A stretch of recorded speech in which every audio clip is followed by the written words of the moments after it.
Are you stuck in the same old routine at work? Do you find yourself hitting a creative wall, unable to see beyond your current perspective? It's time to break free and unlock the power of fresh perspectives. Hello, David Guthrow here, once again with Discover Fresh Perspectives. And today I have the pleasure of being with Sami Jo Small. And welcome, Sami Jo. Oh, thanks, David. It's a pleasure to be here with you. So, Sami Jo, there's so many things we could talk about. One of the things that I was interested in is you were on a number of hockey teams, I believe. That is correct. A number, yes. A number. Makes me very old, but yes, a number of hockey teams. Quite a few, and in fact, some that medaled. Is that correct? At the Olympics, yeah, and the World Championships. That is correct, yes. And I believe it was 2 gold and 1 silver or something like that.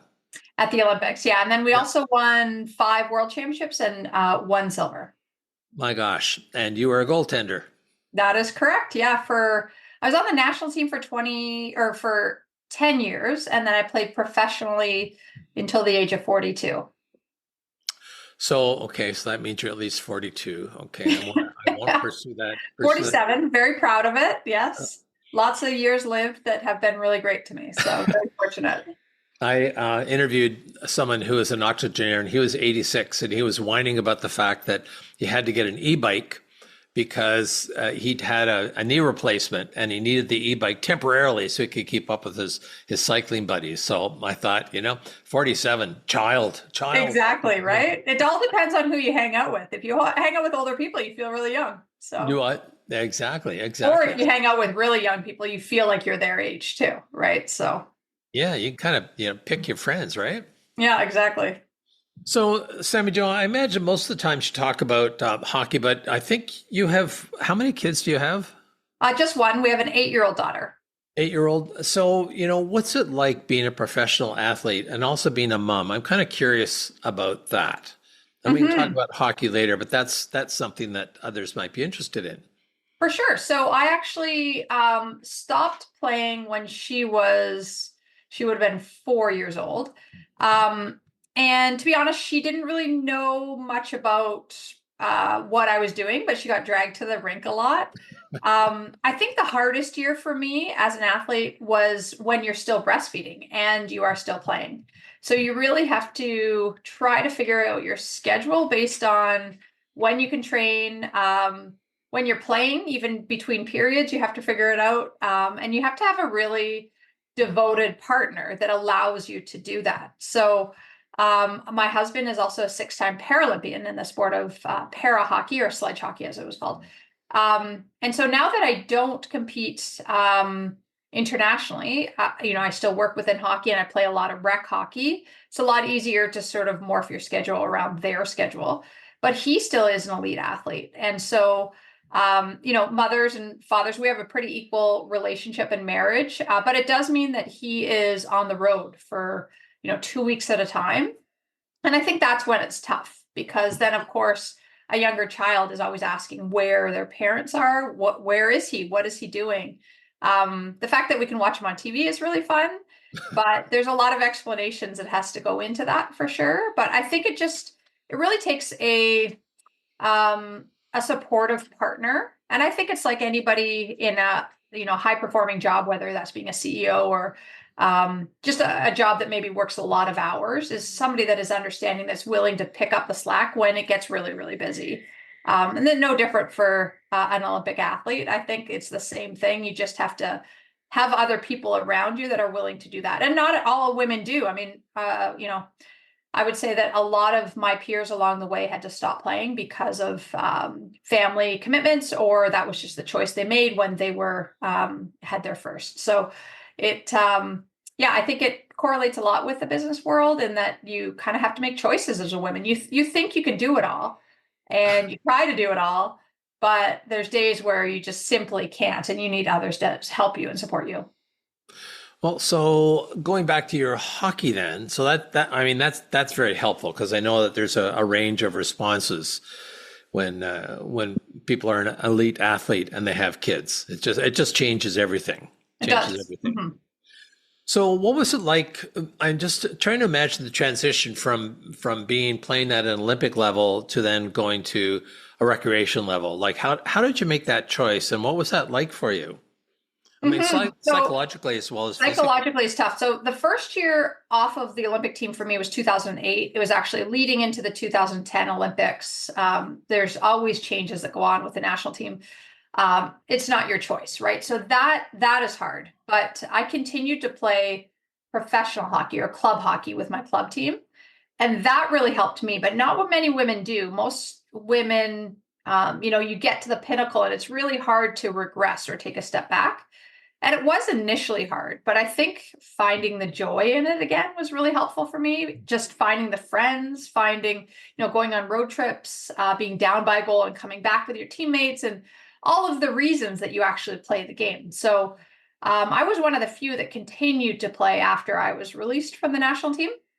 But then another transition came when it was the end of my professional career. And I had started to be in the third goalie position more than I had wanted. So I was, sitting out in the stands. And that's when I decided that I had always loved administrative parts of sport. I had tried coaching at the highest levels, and I found that, to be honest, sitting on the bench or standing on the bench, I didn't really care if we won or lost. And I realized that's probably not a good thing for a coach. I wanted to develop, I love working hockey schools. I have a hockey school that's run for 25 years. I love teaching, but the winning part, I didn't get that same feel as when I was actually playing, when I was coaching. Huh. However, starting in 2007, I had to basically start the league that we played in. And so I took on this administrative role, took a lot of business classes, and realized I really liked that part of it. And that gave me sort of that same feeling of project-based wins, I guess. And so when I was at the end of my playing career, I had always thought I would go into administrative side, but the general manager job for our team came up.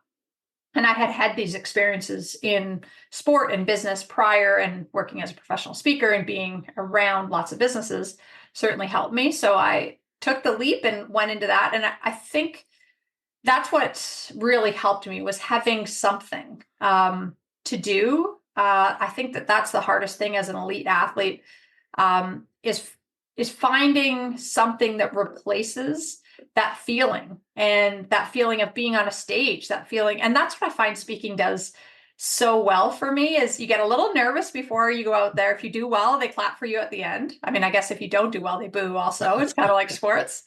But it gives you that little rush of adrenaline. And I think we all in elite sport are kind of looking for that a little bit. And so I'm glad that I found something that I could transition into very seamlessly. I didn't take a step away from hockey. However, I did have to have a hip replacement. And so because I had a hip replacement, it meant goaltending was not really something I could do every day. So I became an out player, I guess, a forward and defenseman. And I now play in 4 women's rec leagues that I just love. So basically 4 days a week, I'm still playing hockey. It's very recreational. But when I walk into that dressing room, or I play, I'm on the ice for that hour, nothing else matters. And I think that that's the real joy of sport, is that it doesn't matter what you find. It doesn't matter really the group of people you're around. As long as people are there to have fun for that 1 hour, nothing else really exists. And that's what I need when you have a high stress job that, you have to be on all the time. To just be off for an hour is really nice. So So, yeah. I'd like to back up just a little bit because not everyone that's listening may know about the league that you started. So could you say just a little bit about that? For sure. So in 2007, we were playing in what would be the elite women's hockey league. There's the teams all had owners, and the owners decided that they were basically losing too much money in this, and wanted to take a step away for a year to just figure out how to kind of revamp the league, which left us with nowhere to play. So it was the year I was still playing on the Olympic team, so I had time. And I sort of figured with a couple other people, like, let's just try to figure out how to run this league for a year as a stopgap until the next year.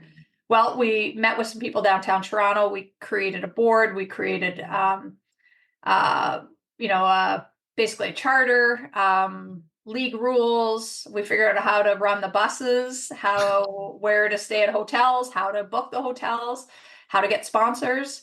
And it was almost like a mini MBA as we were figuring all this out.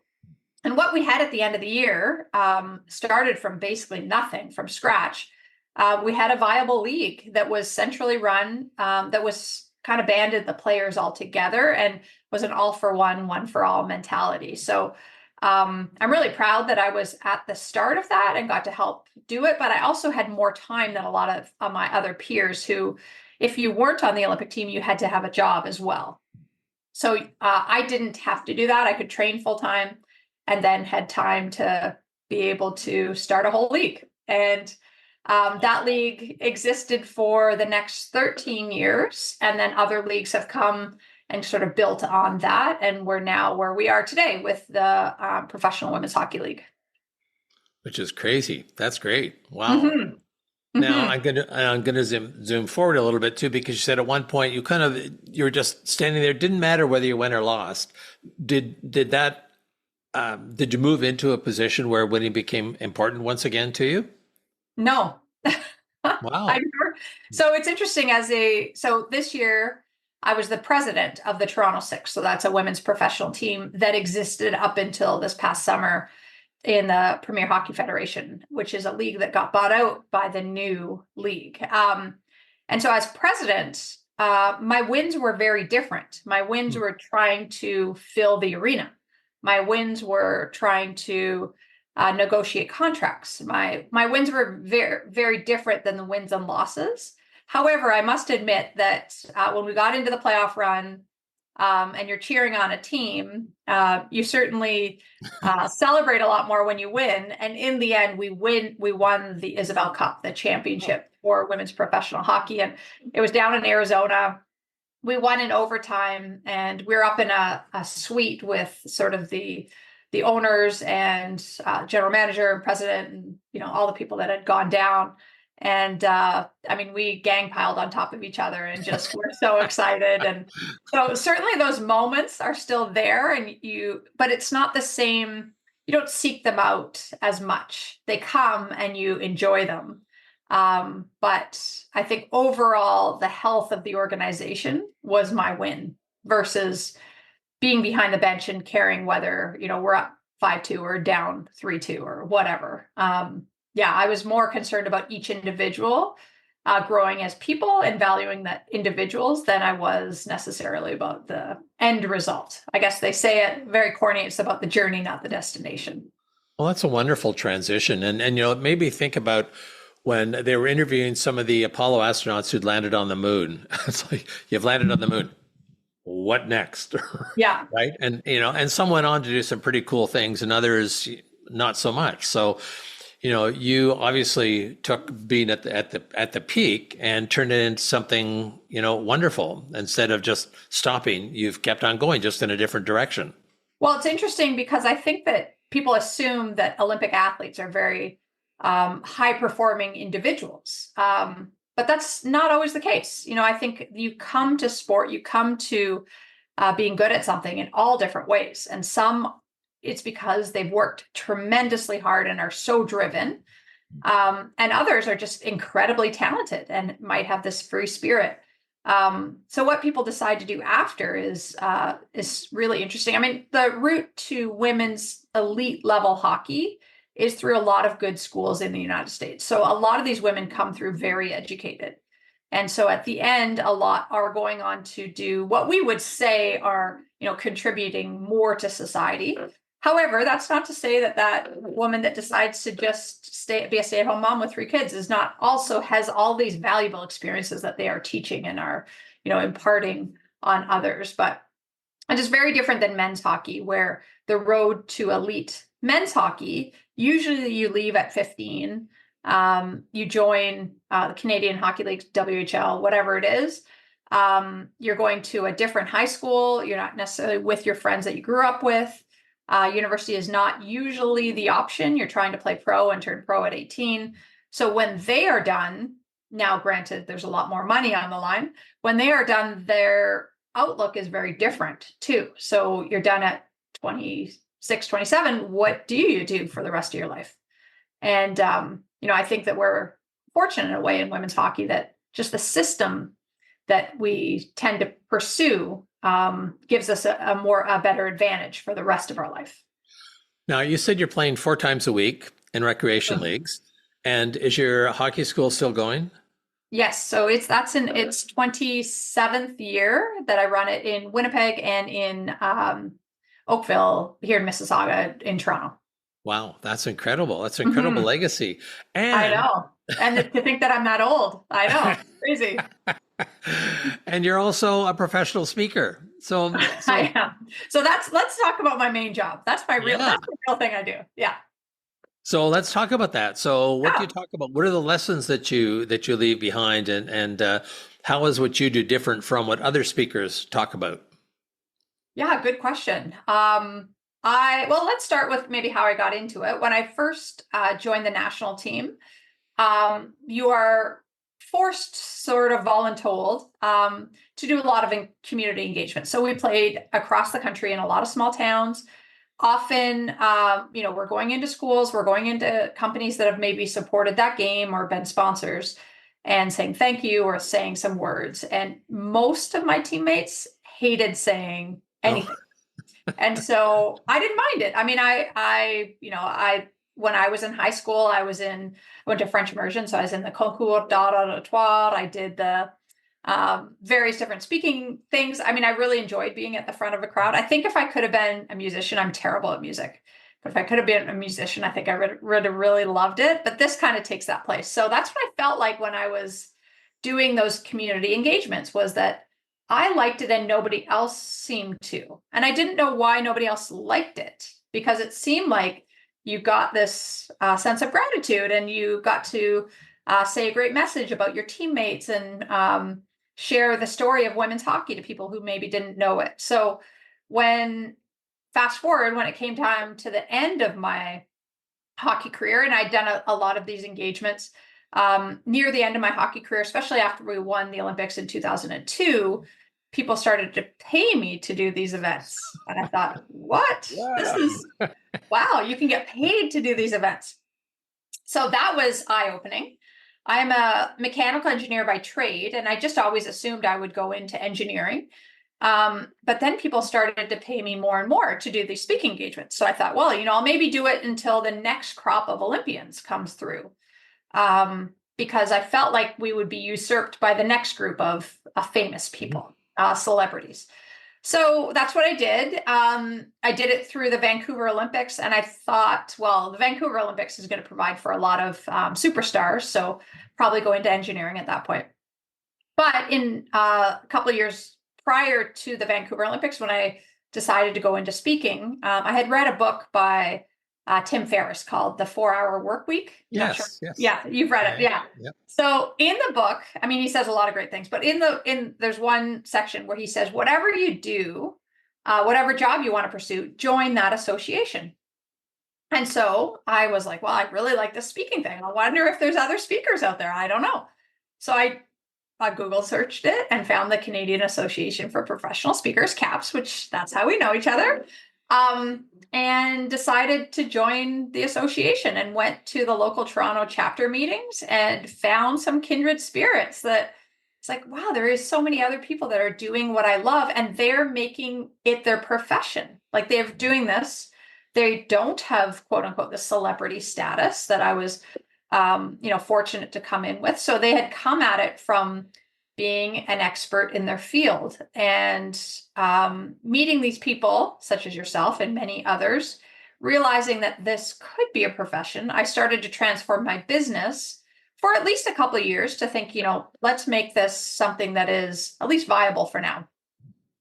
And then I realized that many people don't do that with their business, and many people don't make speaking their business, and they just rely on others to ask them to speak. And because I was dedicating myself to practicing, to being better on stage, to having coaches, to taking courses, clients then referred me to other clients and to other clients and to other clients. And then here we are how many years later, 20 years later, and I'm still doing it. And I still think someday some celebrities are going to come and take my spot, but I still love it just as much. And so you asked, that was a very long-winded way to get to your question. You asked what I speak on. So I talk about teamwork. So I talk about my Olympic experiences. I talk about how my teammates impacted and affected me and how to be a great teammate to others.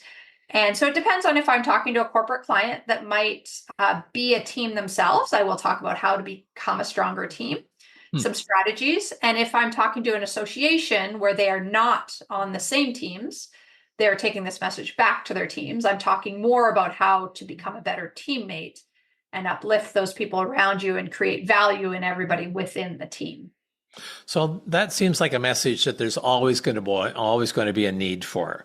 Mm-hmm. Right. And that you can kind of package it in the success that you had working as part of a team that won, well, not just, there's so many teams that you've been on. You've been on the Olympic teams, you've been on the recreation teams, you're on the professional team. You are also, you could look at the team of, when you were setting up a new organization, that's like a team as well. I mean, there's so many experiences to draw upon. Well, and I think what I like to speak on there's a lot of, you're right. It's something that is always needed, but there also is a lot of speakers in this area too. So how I try to differentiate myself is that I don't just talk about, it's easy to come in and say, yeah, if you do this, you can win an Olympic gold medal too, or you can have win a championship, or you can. That's not the reality of most people. And so I like to talk about some of the setbacks and maybe some of the lessons learned along the way, and specifically about not playing in an Olympic final and how you find your role and how you find your value when you so badly want to be the person getting the accolades. You want to be the person giving the presentation, or you want to be the person, getting the reward in the end. So what do you do when you aren't? And I think that that's what impacts audiences more than simply me coming in and saying, these are the steps to greatness. I come in and I say, yeah, sometimes it's really hard. Sometimes it's hard to be a part of a team. Sometimes teammates are not nice to each other. And sometimes, there's dysfunctional teams that can be made into really strong teams. But it takes the individuals to buy in and to find their roles. And so anyways, I don't know that every audience member gets that message, but that's the message I'm attempting to get to them. Well, I think that, like you said, not everyone's going to be on an Olympic team, or not everyone's going to climb Everest. I was just talking to Alan Mallory yesterday. His whole family made it to the top of Everest. Yes. And that's not the kind of thing that a lot of people aspire to doing. So it's not how to be that way. It's about the tough lessons that are learned, I think, right? Like, because we all fall down, and Yes. and it's how we pick ourselves up. Like Vince Pacenti, talks about his Whenever so I do a lot of counseling with athletes that are attempting to get into the speaking business. And Vince, when I went for my CSP, he was very instrumental in helping me through all of that. And so I give all these athletes, I think we come in with imposter syndrome because yes, I have 2 gold medals and a silver medal from the Olympics, but I have a lot of friends that have 3 gold medals or 4 gold medals, or maybe they were the ones on the power play, or maybe they scored the winning goal. And so no matter what level you're at, you feel like there's other people that should be in that space instead of you. And so whenever I counsel athletes who are wanting to get into the speaking business, and I'm always encouraging them that there's so much out there available, I talk about Vince Pacente, that, here he was in speed skiing. I think he came 20th in a sport that was only one time at the Olympics. And he is the most successful Canadian speaker that we have as an athlete. And that it really doesn't matter what you have accomplished. And I think that that's what CAPS really taught me too, was that these people are very successful in what they have done, but it's not like they stand on the top of the podium It is simply they have lessons that they have learned along the way that makes them successful.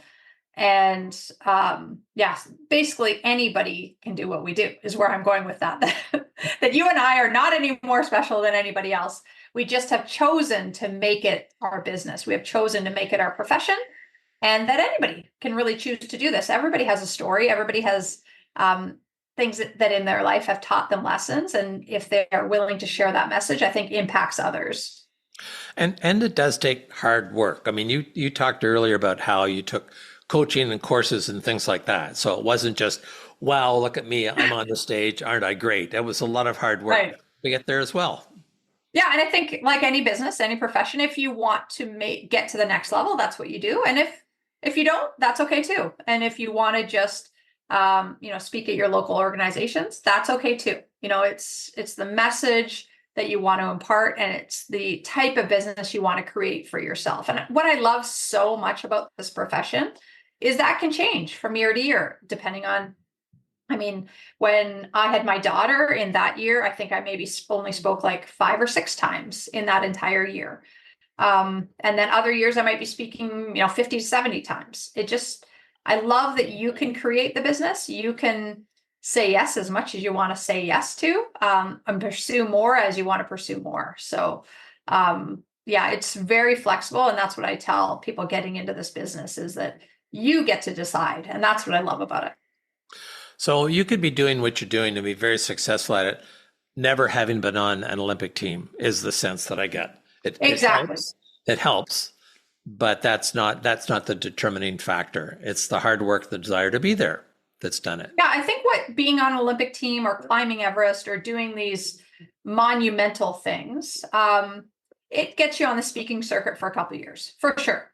It gets you in there. People want to hear your story. They want to know how you did that. But it doesn't keep you on the speaking circuit by any means. I was talking to, and I'm terribly sorry, I can't remember her name, but she was on the Canadian Light Expedition with Jim Ozinga to Everest, and Okay. and she doesn't talk about climbing at all. Interesting. She talks about her what she's learned. She's a mom as well, Mhm. and a lot of her life lessons. That yes, she climbed Everest, but it informs her. It doesn't define her. And Right. I think Yeah. it sounds very much. I love that way of saying it. That's a great way to say it. Mhm. Sharon Wood is her name. That's her Karen, name. what is she a CAP speaker? No, she's in. That's a good point, though. I should talk to her. No, she's in Calgary or Canmore or something like that, and still does climbing herself, but she's talking about things that are totally different. Oh, that's amazing. Yeah. So it can be done, and you just you have this background that you're using, but as I said, it doesn't define you. It's all the other things that you've learned along the way, not just there, but in other places, that makes you such an interesting speaker to listen to. I think Presumably valuable lessons. People ask me what it's like to win an Olympic gold medal, and I really think that it's no different than winning a provincial championship in a sport that you've dedicated a lot of time and effort to. The difference is that we do it in front of a big audience. That's the only difference. The feeling is not any different. And so I think it's like speaking. It's like the feelings are not any different. We just happen to have done things in front of big audiences. But so many people that, I mean, for people that have gone through a stroke, for instance, getting to go around the block would be really, really difficult. Yeah. But you gotta just keep working at it. And you might only get a couple of feet the first day, but like that first time around the block, I mean, that is monumental. It just is not done in front of a larger audience, but it doesn't mean the feelings are any different. I wonder if anyone would ever ask the question of you. So what was it like to not win an Olympic medal? Yeah. So I do speak about that, like, depending on the length of my speech, because in my third Olympic Games, I was not awarded a medal as a third goalie on the team, even though in men's hockey, the third goalie does get a medal. So that is part of the conversation that I like to have with audiences, because then I can say it isn't about the medal. While the medal is nice and shiny and it's awesome to show off to people and to get to, hand around in a room, ultimately, there's a saying that if you weren't enough without the medal, you're not never going to be enough with the medal. And Wow. that the medal itself has this representation in our minds that this is like the end, but it never is the end. It's, the lessons that you're learning along the way and that pursuit of the next thing, whatever that happens to be for you. And so, yeah, there's a lot of, I think whenever we don't get what we want in life that we're pursuing, there's a lot of, sadness, there's hurt, there's everything that goes with those emotions. But that just makes the good times even better, and you have to go through some of those moments to be able to really appreciate the other moments, but also then to be able to, I think as a teacher, as a communicator, sometimes, those life lessons are what we draw on to be able to share and impart, and what others see in us that makes us relatable too. If we don't go through those things and everything's just hunky dory and you just win, it's easy, then they're not going to get anything out of it. So and I might have mentioned this on another podcast, but because they all kind of blending together now.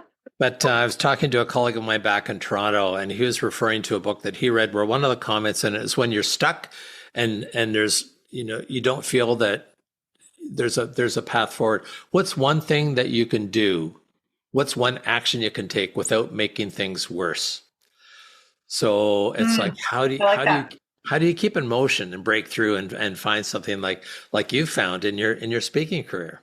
Yeah. And it can be as easy as I have, this is so random, but I have tasks that I task myself with doing every day for housework around the house because I hate housework. But I know it has to get done. And my husband, he's in a wheelchair. So there's a lot of things that he just simply can't do. I think he could do a lot more, but I don't necessarily push him. I do make him take out the trash, but so there's certain things that I don't want to do. So make a list. And then, so this morning, of course, I'm trying to put everything else in front of doing those 5 things. So I went and enjoyed the beautiful day I had a nice walk. I had my tea. And then, I'm realizing that I have this podcast coming up with David Guthrie. So I got to get these things done. So I set myself a timer that each one of them I was going to do in 5 minutes. And there's going to be like a little game to me. So I gamified now I don't know that the vacuuming got done that well, but it got done. And so sometimes those things, like, you just have to take those steps. It has to get done. So just start. And Arnold Schwarzenegger, I don't know if you follow him at all, but he has this great newsletter. He basically debunks a lot of the myths out there about living healthy. And he has this, saying often, it's like, just start. You might have never worked out in your life. Well, just do the first thing. Like, just try that first push-up. One, like, maybe you're only going to get halfway, but then, the next day you might get the full thing. The next day you might do 2.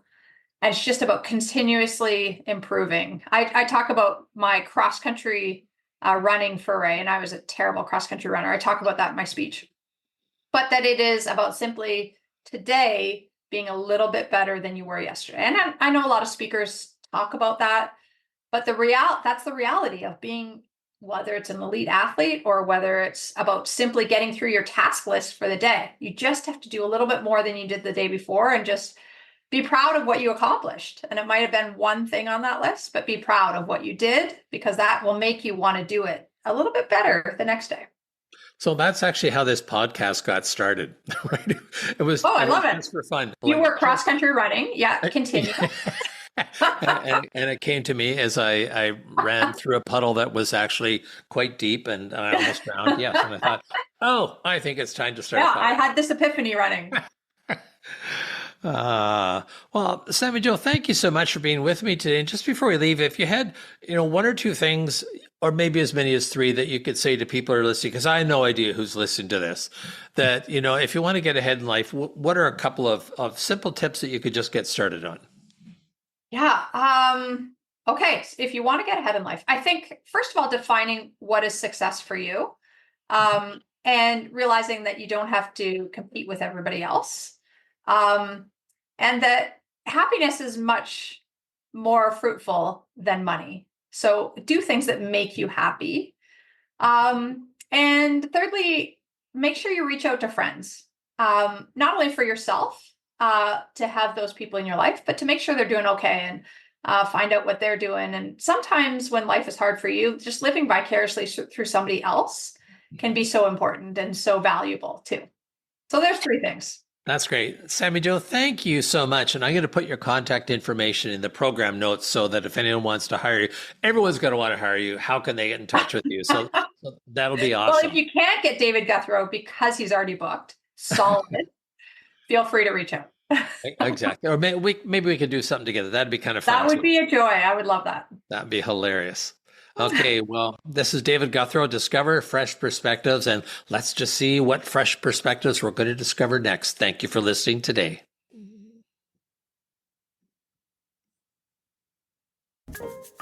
Subscribe now, because on Fresh Perspectives, every episode is an opportunity to explore new horizons and redefine what's achievable.